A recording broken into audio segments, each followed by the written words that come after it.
Hello, YouTube. This is Whiskey and Jones. Hey, everybody. Welcome back. Tonight we're going to talk a little bit about Anthem and the VIP demo.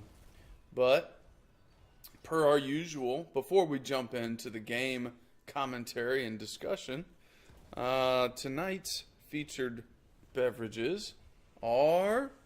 What do you have there? I am drinking a hazy IPA from Moontown Brewing in Whitestown, Indiana. Yeah. And I am drinking IPA from Danny Boy Brewery, which is here in central Indiana, where we're located. So, did you just see me totally whiff on that? Yep. That was a great Hopefully whiff. Nobody's actually watching the background gameplay. Cause we have 0 subs right now, so honestly, we got 3. We got 3? Three Okay, subscribers. 3. Yeah. We're on our way. Yeah. You know, Big time. we'll base any of your misses on. No, I got that one. I got that one. Look at that. It's a new game. It takes a minute to get used to the controls. All right. So let's talk about Anthem VIP demo. We've been really hyped and excited about this for a little while, and this game is completely badass. Yeah. If they would fix every single problem in this demo that totally pissed everybody off, including us. Yeah, exactly. If they fix the problems, it'll be awesome. Yep, that's definitely true. So it's no secret to anybody that's tuning into this video that the VIP demo was a bit of a flop. Servers were bad. I mean, it was constant loading screen. You couldn't get out of loading screen. Technically, it's still going to go on tomorrow, right? Yeah. So we get one more day. Yeah, we get to sit on loading screens all day tomorrow too. Mm-hmm. It's loads of fun. Yeah. So, talk about your experience here. We're watching the Colossus gameplay, which is the class you've been most excited about. So, when you did have a chance to play, what did you think? So when we actually got into some expeditions, I thought it was freaking awesome. For about an hour to an hour and a half, I would sprint, jump, accidentally fly when I didn't mean to fly, run into a wall, various things like that. But once you get the controls and you have just a little bit of time to play around with it, you start to understand when you push what button and you stop running into things involuntarily, which makes it a lot more fun. Oh, yeah. I was doing the same thing at first, the flying mechanics. And part of it is, I think, jumping in with the demo and not necessarily having that level 1 to level 10 progression. You don't really get much of a tutorial. Yeah, the enemies are definitely bullet sponges, and you're not placed with some easy to kill enemy up front. You really have to. You're just thrown in. Yeah. Yeah, you got a bullet sponge sitting in front of you, and you got to figure it out. So, after about an hour and a half of playing, where I would actually finally get into an expedition after 30 minutes of sitting on load screens and restarting the game 5 times, you'd get in, and it's pretty darn fun. The one thing I did notice is combos seem to be the key for everything. So the first 4 or 5 times that I actually got in, I was pugging groups, and nobody was on chat, so it was really hard to coordinate anything. A couple of the guys in the clan got in from the Destiny clan, and we were able to do. This is one of the ones we were doing with the actual clan. And I will say, once you start actually being able to talk to people and sort of understand what the combo system is, that's when you can really lay down some thick DPS. And that's me getting shot in the back because I don't know where the guy's at. Always fun. Always fun. Yeah. Yeah, I agree. In the first couple missions, everyone's thrown into this VIP demo as the Ranger. And you've got a pretty basic loadout. And as you finish the missions, you get some rewards and pick up some items. And I don't know if it's the same for everybody, but I think when both of us were playing it, we got a frost grenade with the Ranger. Yep. And that, right off the bat, I Made a switched. huge difference. Yeah, because not only do you get a little bit of a crowd control element, which helps, in addition, but when you combo that with the seeking missile, you could see with some of those medium level enemies that it was a huge damage number, really big combo. And when I would do that and my teammates would tee off on the enemy, they were gone, within seconds. So Exactly. I could see, and I did not have well coordinated groups, but it was very apparent that that's where the gameplay is trying to take you, is using your abilities and combos to maximize the damage output.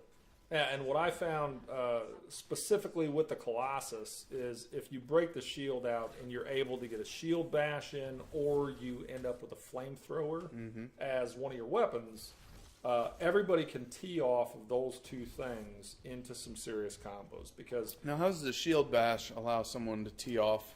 So they're stunned after you hit them. At least see. that's what it seemed like to me. I'm not absolutely positive, but it seemed like you run up, like once you get sprinting, you run up to them, you shield bash them, they're stunned for a second. You saw some wisdom play right there. You just dove right into a big bunch of enemies. And I got to punch people in the face. That's what I do.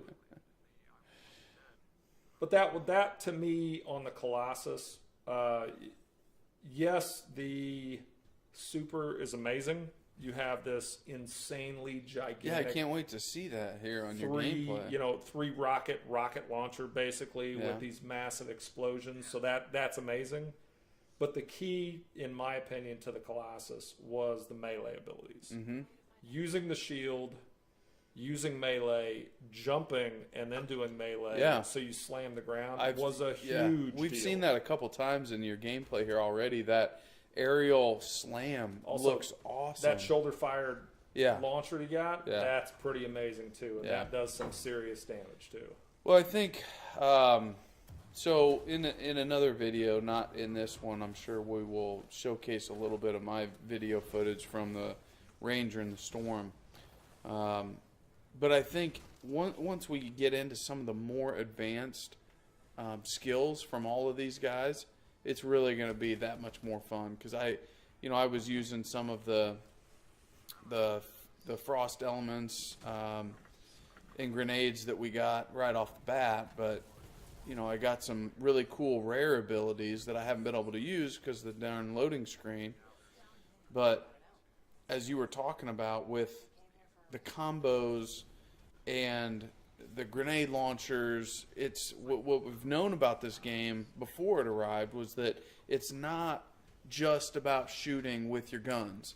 It's about your abilities and setting up your not consumables, components. I was thinking setting up your components. Yeah. And potentially, if you have a group, to play in a group that's a well-coordinated group where each person is going to tee off the other people based on what they're actually doing. Now, the one thing I was talking about with our clan mates that are playing in this round with me was I imagine when this game first comes out, there's very quickly going to become some serious websites out there.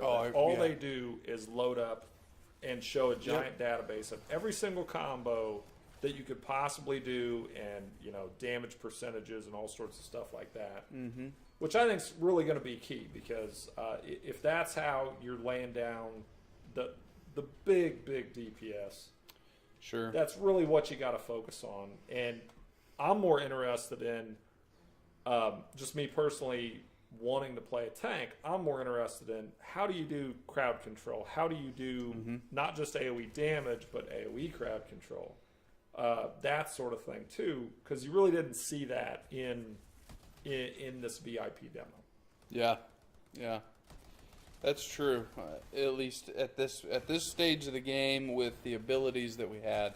Did you have your taunt ability? Did you get that while you were playing? I got it not in this round. I got it at the very end of yesterday, in the last round that I played, but I didn't get to actually try it out yet. I don't know exactly how that works.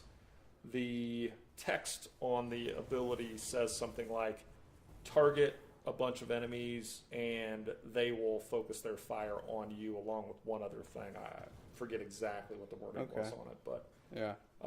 I got it. I was trying to load in today a couple times, and every time I finally loaded in, it ended up being with a group that was right at the very end of an expedition, Yeah. and I didn't get to do a stinking thing. So, with that, you bring up something that I wanted to ask and put out there for discussion. But do you think that this VIP demo was a success or failure? I think it was a frustrating success. Now, the big question is there's the not VIP demo, there's the regular open demo, I believe, next weekend. If they don't have these issues fixed where you can't get into an actual expedition without letting it hit, 90% on that loading screen, getting stuck. Oh, this was another great one. If you look at the screen right there, Yeah. it's just this constant error that came up. It was a connection error when I was trying to pick something up. Yeah. It happened 4 or 5 times where you literally get stuck in a place and you can't jump, you can't do anything until you finally were able to get out of it. But this game, when I finally did get into it and got to play, 3, 4, 5 rounds of an expedition, especially once I got in with our clanmates and we were able to do it as a group and coordinate, this is going to be an amazing game if they don't have these sorts of issues in the game. Right. They have to fix this stuff. And why on earth would they brag about this VIP demo? Would they have the live stream when it first came up? And then those poor announcers sitting up there basically saying, yeah, really sorry. I don't know why this isn't all working perfect.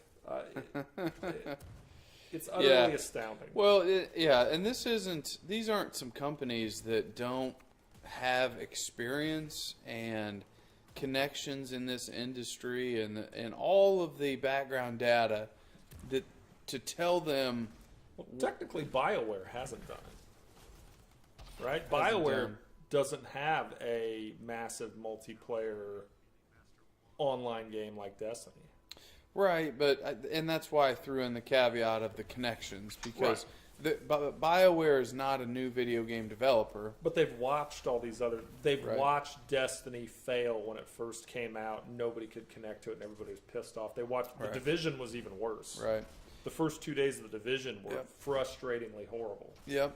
And that's what I mean. So you've got EA and BioWare teamed up, plus all the history of other games that have done this kind of thing. You would have think that it would have gone a little bit better. So I agree. It was frustrating. I think the expectations from everybody were much higher. But I too would say that this is the time for mistakes to happen. This is the time to flush out all of the problems. Exactly, yeah. Because you want everything to be known and dealt with when the game launches. That's what's important. We got a taste of the classes and the abilities and the mechanics enough to say, like you said, if they fix these problems, this is going to be an awesome game, and one that, I mean, even the Forge and all the customizations, it was freaking awesome to go in there and with the little bit of free coin they gave you to, buy a new helmet, throw some decals, some vinyls on there, mess around with your materials and the color palette. I mean, I could spend hours just screwing around with how it looks. Definitely. I mean, it was really cool. 100%. Really cool. So I had a lot of fun with it. I still don't know which class I'm going to go with first, because the Ranger and the Storm were both really fun. If I had to say it right now, it'd probably be like 70%, I don't know, maybe 60% leaning towards the Storm. But well, I played the Colossus quite a bit here. Absolutely loved it. It was everything I wanted it to be in the short time that I've gotten to play it with everything that I've gotten to do in there so far. So I'm pretty happy with the Colossus. I thought the Ranger was still pretty cool. Yeah. Definitely nothing wrong with the Ranger. The special abilities on it weren't that exciting compared to some of the other classes. So, it's... Well, but the other thing, I mean, we both ran through a couple missions and probably switched as soon as we could. Yeah, exactly. So, you don't really... I mean, if we're leveling up from 1 to 15, and along the way you're getting a different story. Right. Yeah. You get access to some of the different abilities in a common state where you're like, oh, well, this grenade or that missile or whatever is cool. And what really gives me hope is, so we weren't, we're new to YouTube from the standpoint of we haven't been around doing this for a while, but the guys that got to fly out to Europe to play for an entire day and all that sort of stuff. I listen to Mesa Sean all the time, and basically he Shout out Mesa. He says, I can't tell you about it, but the one thing he's not worried about is the end game, because he got to do something while he was out there with the end game. Yeah. And he basically said, I'm good with the end game. Yeah. And that's cool. Honestly, if some of your favorite YouTube gamers are out there saying stuff like that, it's gotta make you feel a little bit better. Sure. Right? Yeah, especially when you finally get a little taste. Because what I felt from playing was I like it. And what we didn't really get to deal with at all was the depth of material gathering. You can do it, exactly, but in the VIP demo, there's no purpose for it. So what you're going to do for crafting and all the people and the stories. So it seems like there's a lot to it. I did like the one point where you're talking to the bartender. And you got to see a little bit of that. A little bit of BioWare story action. Exactly. You got a few choices on how to answer. Now this is BioWare, and most other BioWare games, somebody's getting busy in that game. Right. Well. Now, I don't know. We'll see how that goes in Anthem, but if it's a BioWare game, somebody's usually getting some loving somewhere. Well, that'll be interesting. We'll have to see how that plays out. So, I guess, is that it for this one? Got anything else? That's it for this one. Right. We'll probably do another video using the Storm with some of your footage that you grabbed. Yep. Hopefully, eventually, we can both get on at the same time. Whoa, and do that would be crazy. Yeah. I mean, I would like to be able to get on. Yeah, that'd be great. And that's step one. And then get on with people you know. I can't believe you guys were able to pull this off. That was amazing. That you got some of the clanmates on and you guys all did something together. So for anybody who's actually trying to play with a group, here's how we actually did it. We were all sitting in Tarsus. We were finally able to send out the invites, so everybody was in the group. Guppy Love in our clan loaded up one of the expeditions. He got into the expedition, but the other two people, myself and Mast, hung on the last, at 90%, just like always.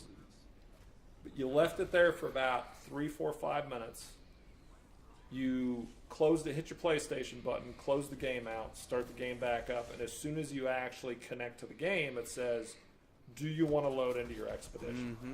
And then that immediately plopped us straight down into the expedition. That's the only way we were all three able to get in. That's pretty cool. There wasn't a single time that we were able to actually all stay in Fort Tarsus. Yeah, and then go right in. And go straight into an expedition without at least 2 out of the 3 people closing down the game and then restarting it to get back into it. Right. So there's some serious problems. They've said that they've fixed a couple things here recently in the last couple hours. I tried 2 hours ago to connect, same exact problem. So I don't know what they're talking about. Yeah. All right. Well, all right, YouTube. Yep. Stay tuned. Subscribe to the channel. Hit the thumbs up button. There will be more to come as we get to play and experience the live demo next weekend. Yeah, and if you want to be subscriber number 4, hit that button. Hit the button. All right. Whiskey and Jones signing out.